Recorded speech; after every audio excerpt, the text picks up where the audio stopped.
How's it going, everyone? My name is Omer. Welcome back to That Mill podcast. Hope you're doing well. Joining me today, I have Mr. Mill Fan TV, Kai Bennett. How are you, pal? You all right? Yeah, I'm good, thanks, mate. How are you? Yeah, not too bad. We've obviously not done a show for a week or so. I mean, I missed the last couple as well through commitments and England games and as such, other sorts of things. But yeah, it's good to be back in the hot seat today. Looking forward to talking about the last couple of games since the international break. Obviously, 2 draws. 1-1 on Saturday away at West Brom, which Kai was at, and a 0-0 yesterday away to Swansea. We're going to go straight to part number 1 now, where we'll be talking about them 2 games, and obviously part 2 will proceed to the Coventry game. If you're new around here, be sure to subscribe, like the video, and obviously if you're listening on audio, be sure to leave us a review either on Spotify or Apple Podcasts. So let's proceed into part 1 now.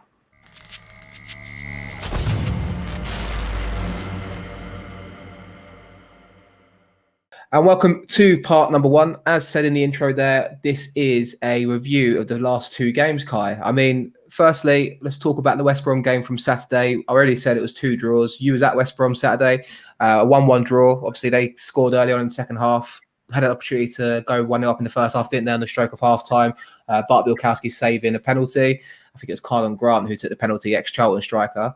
Second half, obviously they scored. Bartley scored early doors. And then I think we got our equaliser, didn't we, not long after through Mr. Daniel Ballard. So you was at the game, mate. Tell us how you feel about the day and obviously what it was like an away day, but obviously the performance as well from Millwall.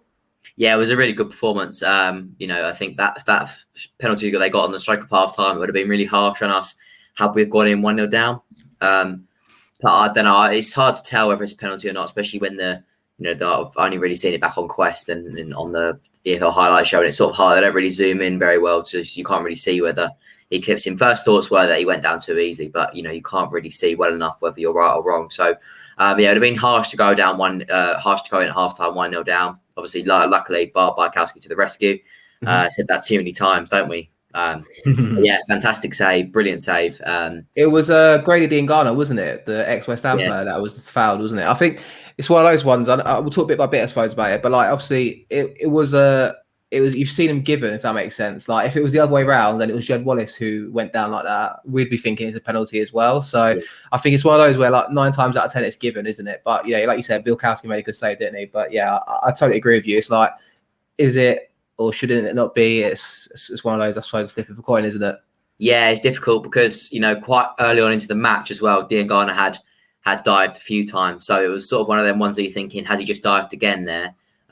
Didn't get a booking for the other ones, but when the referee goes down, he's mode and the ref doesn't give anything, so it's one of them ones I just maybe felt maybe he did it again. But Bart to the rescue. It was a fantastic save. It was really good to go in half-time at 0-0. We could have potentially even gone in 1-0 up with Jed Wallace.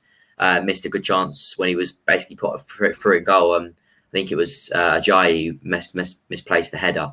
And then obviously second half they've scored, but a good header from Bartley. Really good header. Nothing Bart could do about that. But the response was fantastic. It seems like recently that it's taken us till we're going 1-0 down to actually start starting to play properly. And when we went 1-0 down, we were a different side. We were popping it.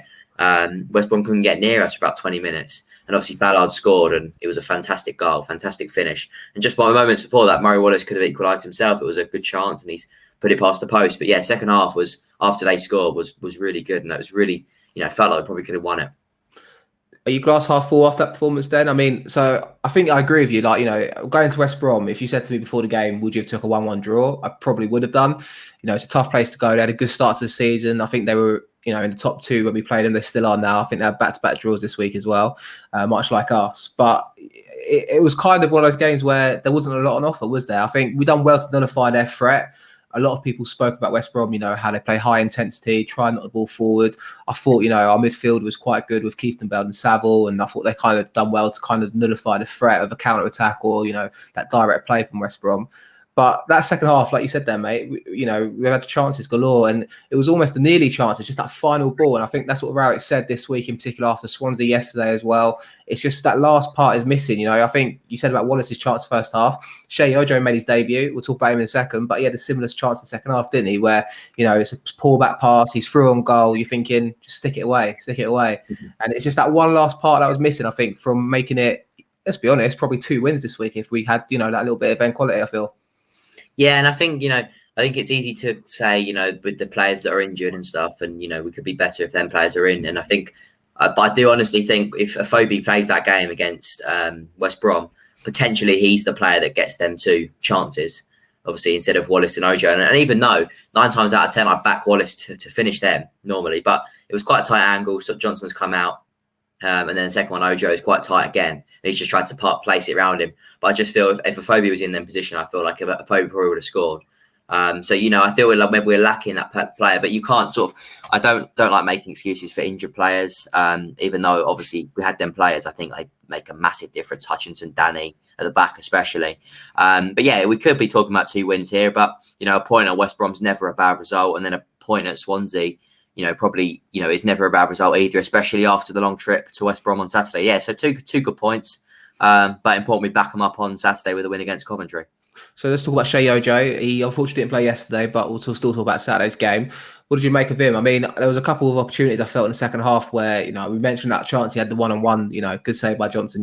I agree with you, but, still would have hoped he put it away. If it was Matt Phillips for West Brom, I'm pretty sure he would have stuck it away if it was a similar sort of opportunity. But there you go. This is the Championship. You've got to take your chances when it comes to you. But there was a couple of times where I thought, going forwards, him and Jed Wallace in particular, there was a link up there on the counter where it was quite explosive. And there was one moment I remember in the second half where Ojo, I think Wallace picks out Ojo on the left. Ojo's going through. Wallace then bombing on behind Matt Smith. Matt Smith then gets the ball. And you're thinking, just look over your shoulder, Smith. And Wallace is right there to kind of, complete the counter-attack and hopefully score.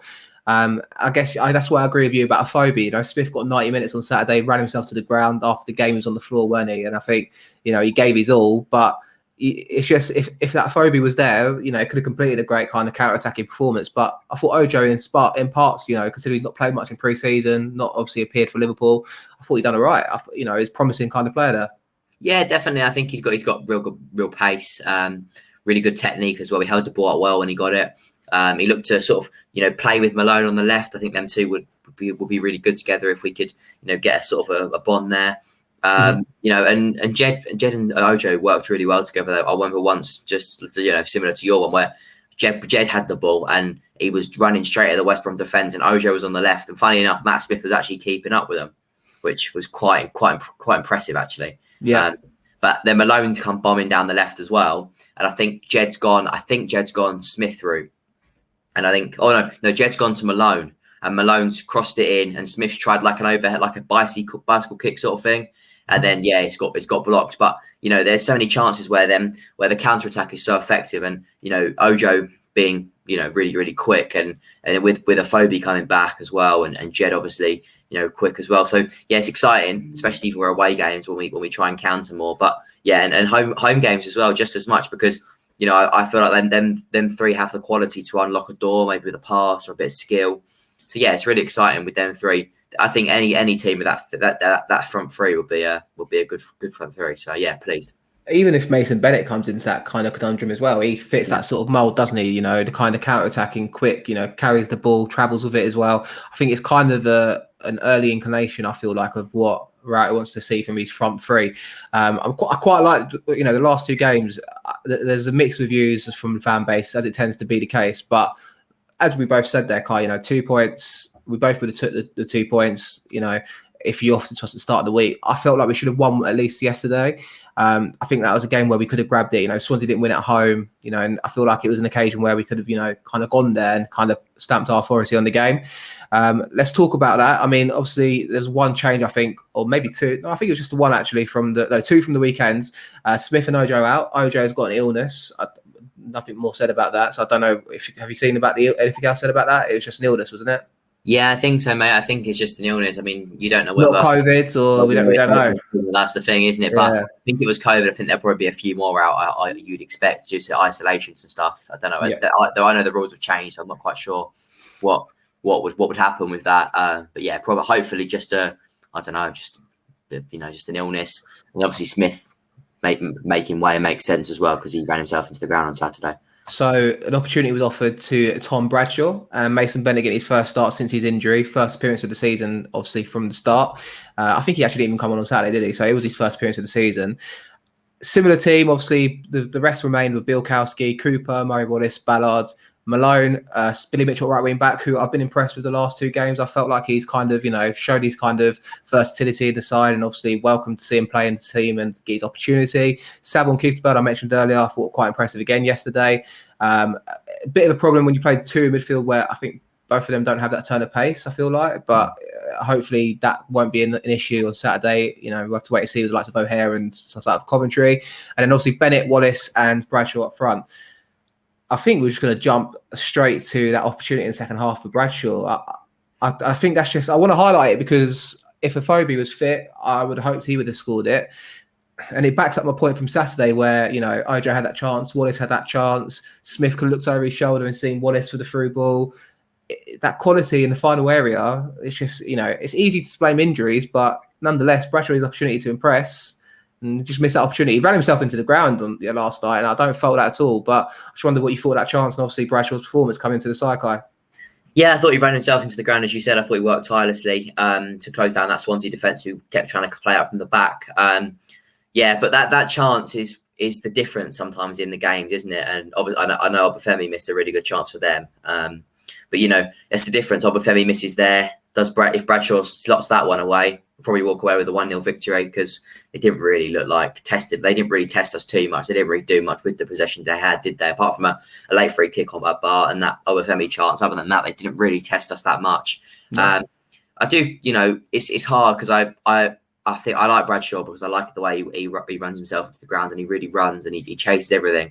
But that chance was a really good one. And I just feel like, potentially is he a bit close and the keeper's sort of a bit too big there. And, how, I guess, maybe does he let it come across his body a bit more and open his foot up and let it roll off his foot into the right, or does he just hit it? But it's a hard one. It's, he'll know himself that he probably should have scored. But yeah, I thought he worked hard, but it's just a shame he couldn't have been that. He could have been a hero last night. Yeah, very true, mate. I mean, I don't want to frown upon that because we didn't have many opportunities otherwise in the game. And that kind of is an issue, I suppose, for us, isn't it, Kai? We went to Swansea, albeit, 2 tough away games, back to back, travelling midweek. You can name all the excuses in the world. Injuries, galore at the moment. Obviously, Ballard went off injured as well yesterday with an eye injury of sorts, or just below his eye, wasn't it? A cut to the eye there.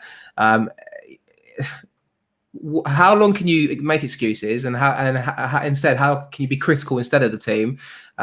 It's a fine line, isn't it? Because I feel like the fan base as well, it kind of highlights how I feel now. There's people on one side that blames the manager, negative tactics, looks to stay in the game. I feel like we should address this because, and then also the same side, people going, what do you expect from a team that's got injuries? A team like Millwall that, can't really push up to the Championship top half or as such, try and be in the playoffs. I think I sit somewhere in the middle because, yes, you can blame injuries. You can blame, players being out of form or COVID affecting players, and isolating and who knows what effects that has. But at the same time, the tactics were yesterday that we only had one clear-cut opportunity yesterday against a team that's not won at home. They drew 0-0, I think, against Hull on Saturday at home. Where do you sit on that, Kai? And what's your kind of take on obviously the last 2 games? And are you glass half full after it or glass half empty? What's your overriding feeling after the 2 games?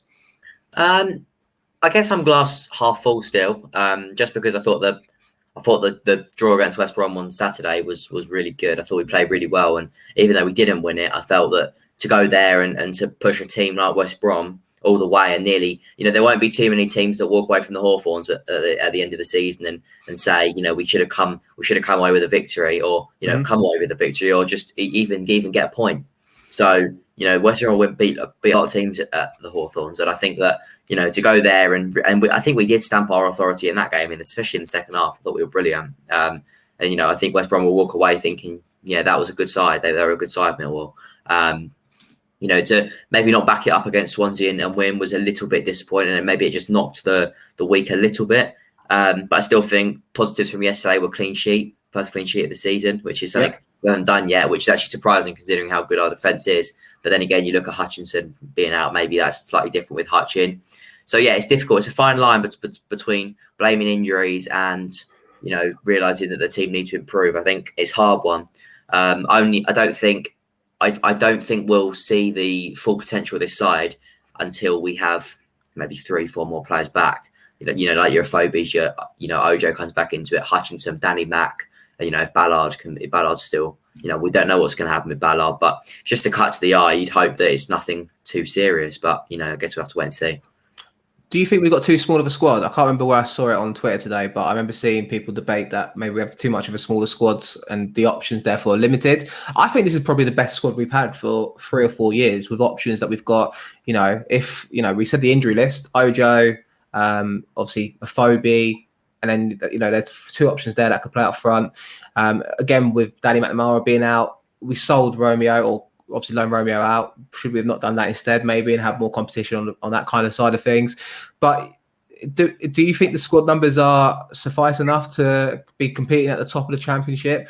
I think I remember seeing someone said like squads like Fulham, for example, they got unbelievable amount of talent, but also a lot of players in there that can go in and do a job.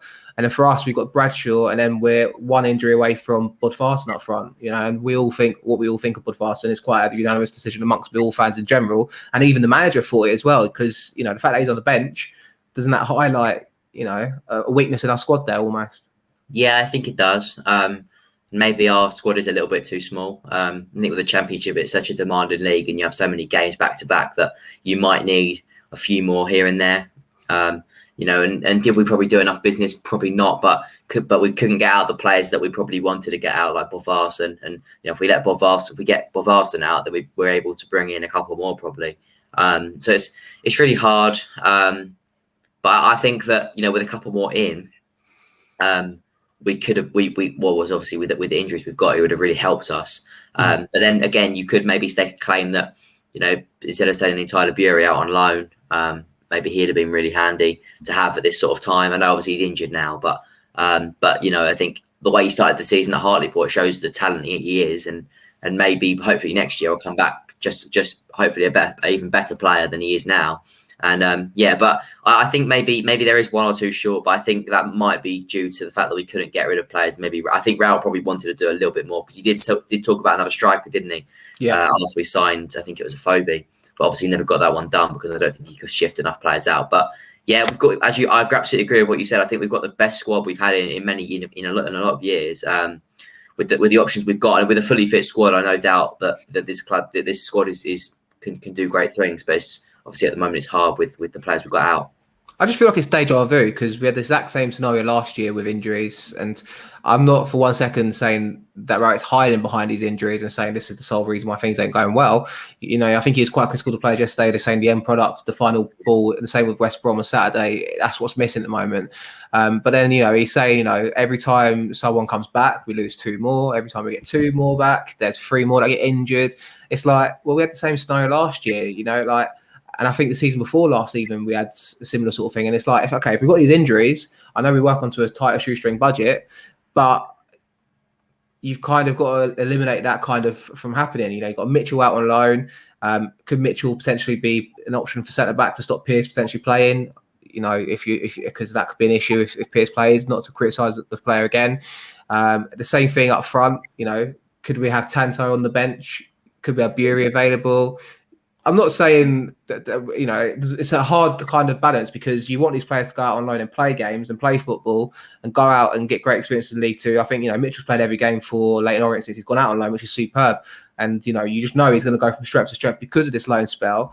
But it's just, I think, if he's going to hide behind the injuries, then I think he has more control over the transfers than a lot of managers do in the Football League and Championship in particular. He could do something to stop it, if that makes sense. Yeah, no, I agree. I think, I absolutely agree. I think, how many we got out? Is it 7 or 8 now, isn't it? Obviously, I think that includes Isaac Olaf as well. Obviously, he's going to Sutton once he's fit. So it's tough. I think, maybe Isaac's ready. I don't know. It's really hard because obviously National League is a big jump between the National League and the Championship. But we've seen before that players like Gregory can make a step up to League One from there. Morrison the same. So it's difficult, but you have to. I think it's important for players to get their development, and players like Isaac and Tyler and Alex Mitchell and Sean O'Brien. It's important that they go out and get experience and get really good experience, because when they do that, they'll come back a better player because of all the time they've got on the pitch. So it's important they get the time and they get the that game time. But yeah, I think we are a couple short, and but the thing is the difficult thing is that if we've got a full squad, we're probably sat here and we're not saying that. So it's just because of our injuries that we're saying that. And if we sat here with only 1 or 2 out, then we're probably not going to say that. So it's only because of the fact that we've got these players out, which is the reason we're probably bringing it up. Well, yeah, but obviously my point is, again, to last season, we was in a similar situation. Yeah. It's like, and I get it, like it's obviously a common theme. If players are injured, they're injured. But it's unfortunate because obviously Hutchinson would play, Danny Mack would play, Afobe would play, and probably Ojo would play. So then you've got 4 starting players out the side, and then Ballard. It's unclear what's happening with him, isn't it, at the moment? But hopefully, I'm sure if it's swelling just beneath the eye, hopefully it's a case of that. He might have to wear something protective on his face, and hopefully he plays Saturday. But it's just, it's one of those, isn't it? It's a tough one. It's a tough position to be in. I think I mentioned Ballard there, but we didn't talk about his goal on Saturday. I think we should do that before we end up part 1. What a header, mate! Unbelievable goal. You was there, obviously. What was it like the away end when that guy went in, mate? Oh, it's fantastic. Especially after they went ahead, and obviously that happens at away grounds. After Bart saves that brilliant stop, it was a fantastic save, and it was great scenes in the away end. And then obviously they score, they're on top. You think you sort of worry and thinking, a team like West Brom could maybe go and finish the game off. But our response was fantastic, and we deserved that goal. When that goal went in, it was just sort of brilliant to see that we've actually made our dominance count, because we dominated that second half, and we made that sort of 10-minute spell where we scored. We made it count. So it was really lovely to score, lovely to see, and fantastic goal, and brilliant scenes in the away, and it was fantastic. I think you might have gone on mute. What a header. I thought I'd mute myself on my mic there, but there you go. I've done a Mickey Simpson there. Mate, what's a header? Unbelievable, isn't it? I think obviously Wallace scoops it back in after a corner from the back post. And then he's there to head it over players, but also into the back of the net in the far corner. I mean, if he'd done that 100 times, he probably would only be able to do that about 5 times the same position. It's just unbelievable timing, and a great celebration as well when he hops over the hoarding boards as well to get involved with fans. I thought it's worth the booking, isn't it, in that sense? It was a fantastic goal and brilliant celebration. It was a really, really good finish. And funny enough, it was a bit of deja vu there, because 2 years ago when we drew 1-1 to West Brom at the Hawthorns, the corner's come in, and I think we had a penalty shout. I think it's gone all the way out. It's carried on. Jed's put another ball back in and eventually falls to Smith. So it's a little bit deja vu there, the way that the ball's gone all the way over. Jed's put it back in.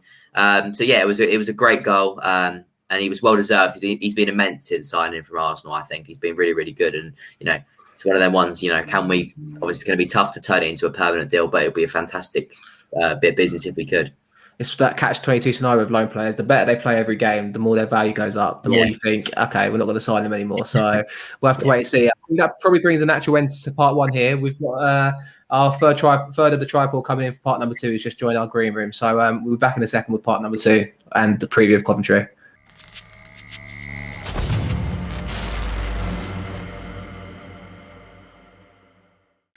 And welcome to part number 2 of the show. As mentioned, we've got a third member in this call, and he's currently looking down at his phone, and hopefully he's going to say hello. Hello, Micky. You up, pal? Hello. Yeah, not too bad, mate. Not too bad at all. Not too bad at all, mate. So thanks for joining us. It's all good. It's better late than never, but it's all right. Listen. You know the reason why I had to go pick up a half pipe for my daughter, and I had to go dismantle a 20-foot by 8-foot half pipe.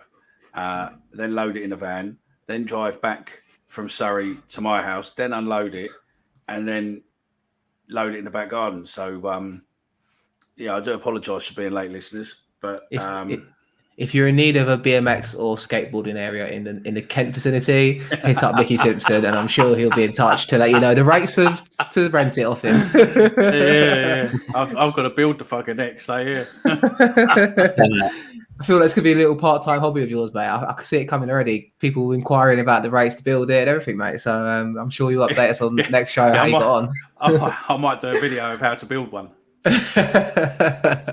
Anyway, mate, part 1, we just spoke about the last 2 results. I guess we'll ask you just initially, obviously, your thoughts after the last 2 games before we fly into Coventry on Saturday. I mean, 2 draws. Me and Kai were kind of not sure if we were glass half full or glass half empty, but what would you take, obviously, after West Brom and Swansea, mate? I think West Brom we did well. West Brom looked, we were really good. I think we were starting to really gel, and it looked, we were unlucky. I mean, we had a few chances, but I think we're going in the right direction. And yesterday, yeah, I mean, look, yesterday the first half was boring. The second half weren't too bad, but we just weren't clinical in front of goal. We were, we weren't just. We could have really tied it up yesterday. And with West Brom, we could have finished those games off if we had just that clinical expertise in front of the goal. And we just haven't got it. Whether or not it's going to gel and stuff, but look, I'm not a row it out yet.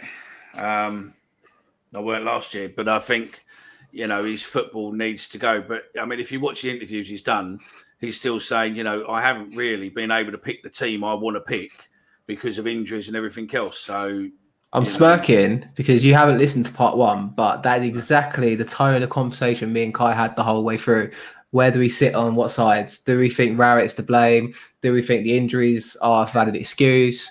Do we think, and also the clinical edge in the final third? We also discussed that, mate. So I think you sum up how exactly me and Kai feel. I'm not sure. I feel like your glass half full by the time your voice starts. Yeah, you think there's more to come. Yeah, because I think some of the players, especially with Saville, I think COVID's hit him harder than what we know, and I think that some of these guys what have had COVID, they're potentially still in issues. They're still not fully fit. And I think, whether or not they got long COVID or, bits and pieces, I don't know. But I mean, I was speaking to a couple of people this week who are sport related as such. And they were saying, that, having 2 weeks off with COVID could potentially put you back 3-4 months, because by the time you get back to being able to get fitness and then gain your match fitness and everything else, and it does knock you for 6. So, because you can't necessarily take a lot of the medication off the shelf because it will put you on, banned substances and stuff like that. So they've got to pretty much suffer it. So I do think Saville's been back to his better best the last couple of games, though. I think the end product of the final third's not there, but I think defensively he's been, running around and putting effort in. I think him and keeping done well. Yeah, I think next couple of games I think he'll be there, but he obviously isn't fit enough, or else he would have played in Northern Ireland. True. Who knows? Do you know what I mean? Yeah. Northern Ireland doesn't have a choice of players, and they would have definitely had Saville in their team if he was fit enough. So it points that I just don't think he's fit enough. Injuries, fuck knows what they do in training. Do you know what I mean? It seems to me as if they fucking do wrestling at training and they just get injured all the time. But, nice to see Leonard coming back and others. So, yeah, we'll see where we go from there. Definitely a glass half full tone there. Yeah, definitely. From Micky there. Okay, so, mate, let's ask you about Saturday's game, Coventry. They are currently 4th place in the table, although, the table doesn't always read the true story after 7 games, but it's still a good indication of a good start to the season from them. 5 wins, 2 defeats. They've won their last 2 home games back-to-back there. I think it was Cardiff last night, a 1-0 win, and a 2-0 victory against Middlesbrough on Saturday, who are both teams that a lot of people fancy to be up on the top around the table. It's going to be a tough game, isn't it, Micky, on Saturday against Coventry? A side that normally do well against us as well. Yeah. As long as we don't get spanked again, I think we'll be all right. Yeah. Which they've got a habit of. No, I think we might do all right with them. I think, defensively we're not too bad at the minute. We've had a few scares, but, we're not doing too bad. We haven't really... I think we scored every game, haven't we? Look, I think we deserve a bit of luck. Hopefully there'll be a good crowd there on Saturday, and I reckon we'll win it. I'm going to go with probably 2-1. I think, and I think we'll beat Coventry, gain some bragging rights, and move on and just start slowly going forward. As soon as we start getting the players back in, we'll go. I don't really want to go too negative yet, because the season's early, and if we show our hand now and just moan like fuck, then we'll have nothing for the later part of the season to do. So I'll keep glass half full or half empty, whichever way you want to do it. And I think we'll be all right Saturday. I'll go for 2-1. Okay, I like it, mate. Jed and Jake to score. Fair enough. I mean, obviously, Kai, we said briefly about commentary start to season. They won yesterday against Cardiff. Thanks to Dabo also got sent off, which he said to me, obviously, before we start recording as well. They're going to be tough, ain't they, tomorrow, Saturday. Well, it is tomorrow when the show goes out anyway. They're going to be a tough side for us to come up against. And obviously, like I said, our form against them in recent times isn't so good either, is it? So it'll be a tough game. Yeah, it will be a tough game. And the formation they tend to play, I'm just looking here, is it tends to be a 3-5-2. So sort of, I know we play sort of a 5-2-3 or 5-3-2. So it tends to, them sort of formation, they tend to cancel each other out, which then it comes to who's got the better players on the pitch, who can unlock a door. And I think it depends if Ojo's playing and, Jed's obviously playing. And, I think Saturday will come too soon for a Phobie. But maybe you might see him on the bench. You never know. Someone like a Smith or probably Bradshaw, won't it be? But yeah, we need to create some chances. Get the play some attacking football. Get the fans, give the fans something to cheer about. I think we'll do that. I think we'll win the game. And I'm going to go Millwall 1, Coventry 0. Jeb Wallace to get the goal. Ooh, I like it, mate. Excuse me whilst I put my dog down on the floor because she is acting like a little bit of a diva. But yeah, I think 2 win predictions, lads. What's going on? What's this? What's the foundation of this on? Just pure optimism or confidence or just pissed off with losing, and I think that the team are showing some form of, of getting there. And yeah, no, I think we're due a win. Yeah. I like it. Mine's not hope, but I'm always positive about Millwall. Always positive. Yeah, but supporting Millwall, it's always hope. There is no other thing what gets you through, mate. Never take anything for granted. It's always fucking hope. My missus is sitting in the background, pissing herself laughing when I sit there and said, supporting Millwall is all about hope, mate. It's never guaranteed. You know what I mean? Yeah. So yeah. No, you never. I mean, that's it. I'm optimistic we'll put on a good performance. I think injuries have limited us, and I don't want to hide. And I said in the first part, Micky, I'm not hiding behind the injuries, but at the same time, if Wright thinks it's a problem, why don't you fix it in the summer and keep some players here, or buy a couple more players, or look to get some more signings in? I say buy. Free transfers could have been an option, maybe as backup options if necessary. But I think I do think it will limit us against a side like Coventry, where I think we'll be looking to take advantage of them on the counter attack again. I look at our options. Bradshaw, if Phobie's fit. If Phobie's not fit, is it going to be Smith? We're relying on Wallace basically to turn up and put the goods in, lads. That's my opinion about a lot of this stuff. Yeah. And it's always been the tone. If Wallace didn't put that ball in on Saturday for Ballards, would we have scored? Wallace is on 3 goals a season already as well. We've only scored, how many goals all season have we scored? 7 goals. And, Wallace's involvement is key to be seen. I mean, Kai, you do South London. You probably got a bit more insight than what we have. Is Ballard injured now, or is he okay after last night? It seems unclear, to be fair. Just Rowett reckons that it was just a cut to the eye. Went to hospital last night. There was a couple of articles about it this morning. So I'm not sure. I was speaking to Omer about it before. I wonder whether, I don't know what a cut eye means in terms of injury, diagnosis or length. So I'm assuming it'll just hopefully be a stitch up, and then hopefully because he said post match he's not concussed. He said he's not concussed, and also it's below the eye. So my hope is he's fit for Saturday, and maybe has to wear protective. I said that in the first part as well. Maybe he has to wear protective, kind of, I don't know, a head mask or something silly. But hopefully he plays. Look, obviously I don't think the fella did it as such on purpose. Allegedly, I don't think he did, but it did look as if it was, the art of dark arts. It was weird though, wasn't it? Because he literally the player was falling to the floor and then had his arm up there. Back. Yeah, it was a bizarre one, but yeah, like you said, mate. Foul, did he? So I don't think the ref gave a foul, did he? Because I think they were a counter, weren't they? I think if anything, he gave a foul to them. I think. I could be mistaken. Yeah, I think because Ballard brings him down, doesn't he? He goes for the tackle, brings him down, and the arm goes out. So. Yeah, I don't think he really he just leant into him, didn't he? And then he just sort of like the other fella lost his balance and went down, but he definitely fucking threw his arm back. It's 6 of one, half does the other. I feel like it's unfortunate for Ballard. Obviously he's had a good start to the season on a high. Obviously, international break, scored a goal, and then obviously he scored a goal for us on Saturday, which is obviously it's tough to swallow in that sense, and it's just more of our season so far, really, injuries. So, but we have injuries every season. The last correct. That's my point. So the question has to be: is the training ground too hard, or doesn't have the right facilities? And is causing injuries, or are we just playing too hard. And the only thing I'm worried about with Coventry is that we seem to be really sloppy on set pieces. We seem to just be letting goals go in from set pieces. General play, we're not too bad. And last night, fuck me, Bart was on fire.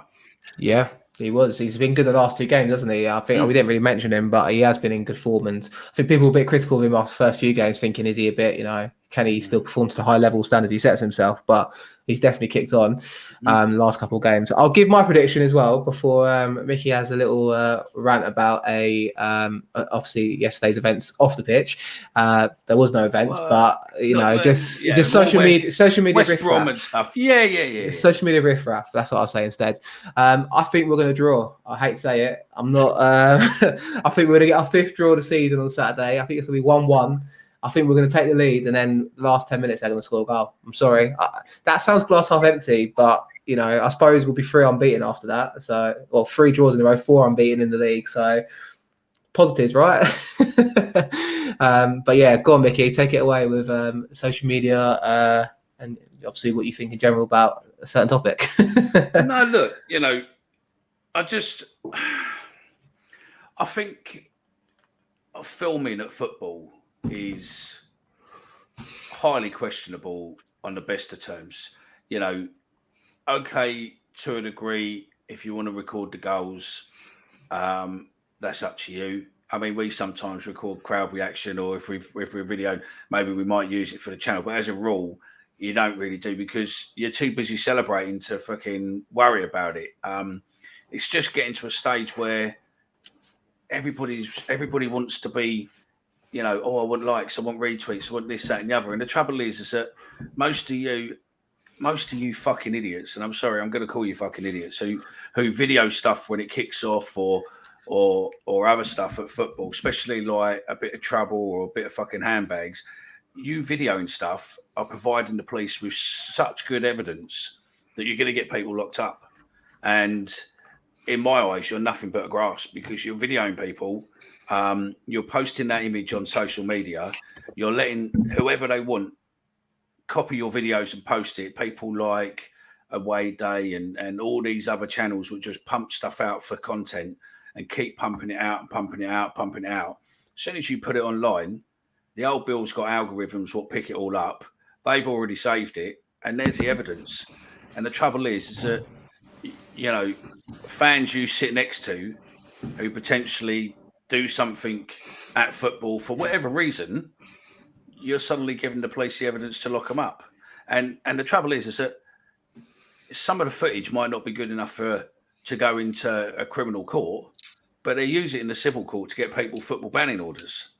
And we've got another show coming up shortly over the next 2 weeks or so with a football lawyer and someone from the FSS Fair Cop, where we'll be talking about it in a lot more detail. But you just got to stop videoing. If you want to video it, but don't post it around.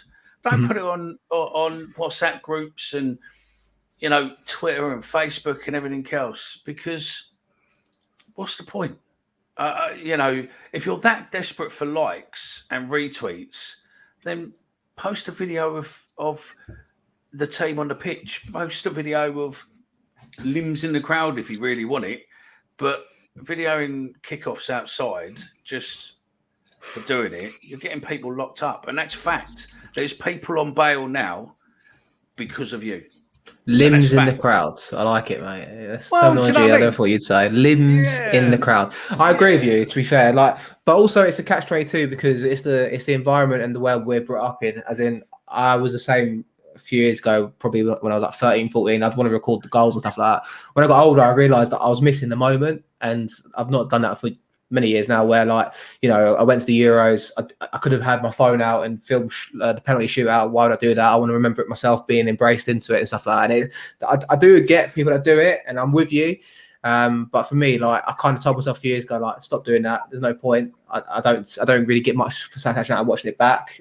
You're kind of thinking, why are you doing that kind of thing? And you miss these moments where you think you could be grabbing the nearest person near you and having an absolute kind of, a carnage moment, really, where you celebrate a goal. And as for filming trouble, It's the same thing that happens in public where you see someone get picked on in the street and someone's filming it in the street, standing there. People do it. I don't know why, but they think it's like some sort of evidence or something. It's stupid, really. Whereas, you know, it's not. You know, some people want to go in there and sort it out instead themselves. Do you know what I mean? Well, it's you know, I it's, think it's social media is the real the killer. culprit. It's the social media. I think at West Brom, I think there was an awful lot of people who were videoing stuff, and unfortunately, I think they needed to go to Deptford Market and the like, mate, to get new screens for their phone come the Sunday. Because I think unfortunately they dropped a few of their phones. You know, I think there was a big crowd moving and surging, and unfortunately not phones out of people's hands. But you know, I just think there's no point filming the trouble, because all you're doing is gonna, you know, you're giving the police, you're doing the police's work for them, mate. You're giving them the evidence, and as soon as you post it online, you've given them the evidence, mate. And that's it. And the trouble is now with phones as they are, you're recording in 4K. You know, you're recording in decent quality footage, which is much better than most of their you know, their body cam photos, their videos. And you know, you're just doing their work for them. Just stop fucking being a like hag. Do you know what I mean? You're just turning into just being, you know, you want retweets and likes. You're just a bit of a slag, mate. Just fucking leave it alone. It's social media, mate. I agree. It is. I mean, social media. That's all it is. It's the same as pop concerts and all that. People go to, you know, people pay silly money to go watch a superstar, and then they spend the whole time watching the concert through their mobile phone. Yeah, it's true. It is very true, mate. But like I said, and I think it's only going to get worse as, like, you know, technology comes forward, and that's the way it is. And I suppose that's one thing I like about Millwall, because in general at Millwall you don't normally get people sitting on their phones filming stuff like that. You know, if you go to the away end normally, it's far from that, really. But the demographics of Millwall fans are changing. Our fan base is getting, you know, we're attracting more and more youngsters. We have an image, so you get some people what would go just to try and see if there is any trouble to you know, make a video and this, that, and the other. And it's just like, it is what it is, mate. Did you not see the outrage when they used the term drip yesterday on their Twitter?